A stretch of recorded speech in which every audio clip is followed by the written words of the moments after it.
Shalom Bapak Ibu Saudara dikasih oleh Tuhan. Kembali bersama dengan saya. Kita sudah menginjak di hari yang ke-8, di mana kita akan belajar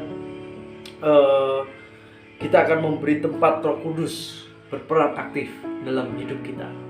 Kenapa bisa seperti itu? Sebelumnya kita akan bersama-sama membuka ayat firman Tuhan kita sebagai hal yang melandasi pembelajaran kita. Baik, saya akan bacakan di dalam kitab Yohanes pasal yang ke-16 ayat yang ke-13. Beginilah firman Tuhan. Tetapi apabila Ia datang, yaitu Roh kebenaran, Ia akan memimpin kamu ke dalam seluruh kebenaran. Sebab Ia tidak akan berkata-kata dari dirinya sendiri, tetapi segala sesuatu yang didengarnya, itulah yang akan dikatakannya, dan Ia akan memberitakan kepadamu hal-hal yang akan datang. Nah, Bapak Ibu Saudara dikasih oleh Tuhan, firman Tuhan sungguh sangat jelas sekali dalam kehidupan setiap kita. Ketika hari-hari ini berbicara tentang pencurahan Roh Kudus, bukan hanya dicurahkan di dalam kehidupan kita secara luar biasa, tetapi di balik pencurahan itu ada hal yang harus kita kerjakan. Jadi bukan hanya dicurahkan masuk dalam kehidupan kita, sudah selesai, tidak. Tetapi ada hal yang harus kita kerjakan ketika Roh Kudus sudah dicurahkan dalam kehidupan kita. Maka dari itu, di sini tema kita adalah memberi ruang, memberi tempat kepada Roh Kudus untuk berperan aktif di dalam kehidupan kita. Kenapa bisa seperti itu? Kenapa kita harus memberikan tempat? Kenapa kita harus memberikan ruang kepada Roh Kudus di dalam kehidupan kita? Yang pertama adalah tadi ayat mengatakan di dalam ayat yang ke-13, tetapi apabila Ia datang, yaitu Roh kebenaran, Ia akan memimpin kamu ke dalam seluruh kebenaran. Jadi poin yang pertama adalah ketika kita memberi tempat, memberi ruang Roh Kudus di dalam hidup kita, kita akan dipimpin kepada kebenaran. Itu yang pertama. Jadi kebenaran yang bagaimana? Ya kebenaran yang sesuai dengan kebenaran firman Tuhan. Apa perkataan Tuhan, apa perkataan Yesus, pengajaran Alkitab, kita akan dipimpin ke sana. Maka dari itu, bagaimana kita bisa mengetahuinya? Ya kita juga harus membaca firman Tuhan setiap hari, supaya di saat kita membaca firman Tuhan, Roh Kudus jelas memberikan pengarahan buat setiap kita supaya kita hidup di jalan kebenarannya Tuhan. Seandainya kita berbuat salah, kemudian Roh Kudus berbicara dan berbisik kepada kita, jangan dilakukan. Firman Tuhan tidak berkata seperti itu, tetapi Tuhan berkata seperti ini.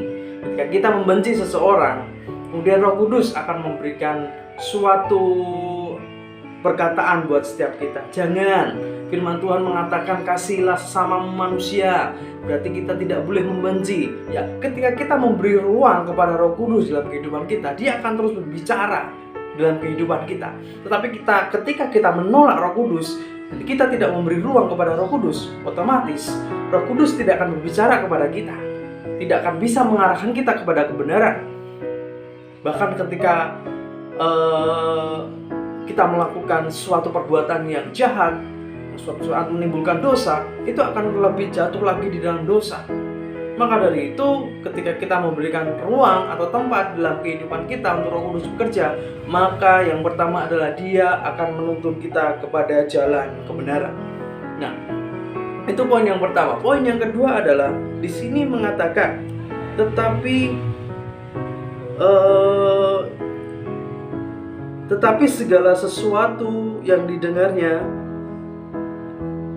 itulah yang akan dikatakannya, dan Ia akan memberitakan kepadamu hal-hal yang akan datang. Jadi poin yang kedua, ketika kita memberi tempat kepada Roh Kudus atau memberi ruang kepada Roh Kudus dalam kehidupan kita, firman Tuhan mengatakan bahwa Roh Kudus akan memberitahukan kepada kita hal-hal yang akan datang.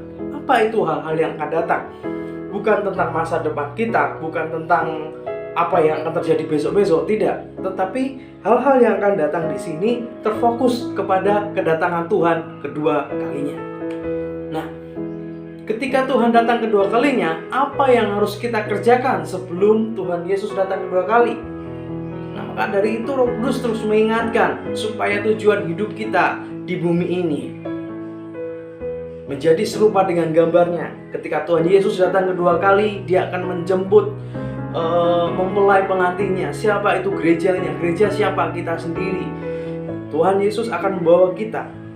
Tetapi prosesnya adalah di mana Roh Kudus akan terus mengarahkan kita, pikiran, hati kita supaya tertuju kepada Tuhan Yesus ketika Tuhan Yesus datang kedua kalinya. Jadi Bapak Ibu Saudara yang dikasihi oleh Tuhan, ketika hidup kita semakin melenceng dari hadapan Tuhan, Roh Kudus akan mengingatkan kita. Ingat, Tuhan Yesus akan datang kedua kalinya, menjemput mempelainya. Kita tidak mau kan di sini hidup sengsara, nanti zaman antikris. Tuhan Yesus datang sebelum zaman antikris, dan kita akan diangkat bersama-sama. Kita tidak akan merasakan penderitaan sama sekali. Maka dari itu Roh Kudus akan memberitakan hal-hal yang akan datang. Apa itu? Ya tentang kedatangan Tuhan Yesus kedua kalinya. Dia akan terus mengingatkan kita bahwa Tuhan akan menepati janjinya. Dia akan datang di awan-awan. Dia akan datang kedua kalinya di bumi ini, menjemput mempelainya untuk diangkat bersama-sama naik ke dalam kerajaan surga. Begitu bahagianya, begitu luar biasanya ketika Roh Kudus menyampaikan hal ini dalam kehidupan kita. Maka dari itu, mari kita memberikan ruang buat Roh Kudus, supaya Roh Kudus terus bicara kepada setiap kita, berkata-kata kepada setiap kita sesuai dengan firman Tuhan, sesuai dengan pesan-pesan Tuhan yang telah Tuhan sampaikan di dalam firman-Nya. Jangan tinggalkan Roh Kudus, berikan ruang kepada Dia dalam hatimu saat ini. Percayalah kepada Dia, sebab dalam Dia ada jalan kebenaran yang membawa hidup kita semakin dekat kepada Tuhan. Hari-hari ini kita mau terus bergumul, kita mau terus mendengar suara Roh Kudus dalam kehidupan kita. Apa perkataan Roh Kudus dalam hidup kita hari-hari ini? Terutama Dia akan berbicara tentang 9 buah roh itu di dalam kehidupan kita. Karena keseharian yang kita kerjakan tidak lepas dari situ. Sabaran, kasih, damai sejahtera, kebaikan, itu tidak akan lepas dalam kehidupan kita. Dia akan terus mengingatkan kita. Maka dari itu, bukalah pintu hati Bapak Ibu Saudara buat Roh Kudus. Berikan tempat Dia dalam hatimu supaya Dia berperan aktif dan terus bisa mengupgrade hati kita, hidup kita di hadapan Tuhan. Dan kita akan menjadi umat pemenang di hadapan Tuhan. Dan ketika Tuhan datang kedua kalinya, kita bersama-sama dijemput oleh Tuhan dan bersama-sama kita naik ke surga. Firman Tuhan tidak akan saya panjangkan, tetapi biarlah ini yang menjadi pengajaran buat setiap kita. Mari tetap bergumul, mari tetap mencari Roh Kudus di dalam hadirat Tuhan. Terus tinggal lebih dalam lagi, mempunyai haus dan rindu akan hadirat Tuhan. Sebab itulah Tuhan yang mau dalam kehidupan kita. Sekian Bapak Ibu Saudara, Tuhan Yesus memberkati.